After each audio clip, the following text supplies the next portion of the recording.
আচ্ছা, আজকে যারা বলছে যে এইভাবে এনকাউন্টার করা যায় না বা এইভাবে এনকাউন্টার করে ভুল করেছে পুলিশ প্রশাসন বা এই যে গল্পটা এটা সাজানো, এটা একটা নাটক, এইরকম ভাবে হয় না।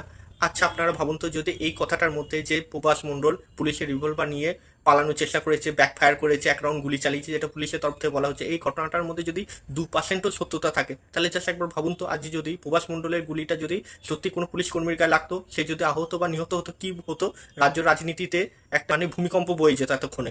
সবাই কি বলতো, যে পুলিশ নিজের কর্মীদের সুরক্ষা দিতে পারে না, সেই পুলিশ সাধারণ মানুষজনকে সুরক্ষা দেবে কি করে, এবং সরকারের উপর একটা বড় কোশ্চেন মার্ক, প্রশ্ন চিহ্ন কিন্তু তুলতো সবাই মিলে। তাই যদি আমি ধরে নিই যে এই পুলিশের কথায় যদি 2%ও সত্যতা থাকে, কারণ দেখুন আমাদের ঘরের বা অনেকেরই বাড়ির অনেক মানুষজনে কিন্তু পুলিশের চাকরি করে, কারণ তাদের জীবনটাও কিন্তু, তারা যে পুলিশের চাকরি করছে জীবন দেওয়ার জন্য না, কারণ তাদের জীবনটাও কিন্তু তাদের অধিকার আছে সুরক্ষা দেওয়ার এবং নিজের জীবনের সুরক্ষা রাখার। তাই যদি তর্কের খাতিরে ধরেও নিতেও যদি পুলিশের কথার মধ্যে সত্যতা থাকে যে এই প্রভাস মণ্ডল বন্দুক ছিনতাই করে পালানোর চেষ্টা করেছে, সেখানে পুলিশ নিরুপায় হয়ে গুলি চালিয়েছে, তাহলে আমি বলবো একদম ঠিক কাজ করেছে। এবং এই রকম ঘটনা যদি ভবিষ্যতেও হয়, তাহলে পুলিশের বারবার কিন্তু এই ধরনেরই পদক্ষেপ করা দরকার। আপনারা কি মনে করেন অবশ্যই কমেন্টস করে জানাবেন।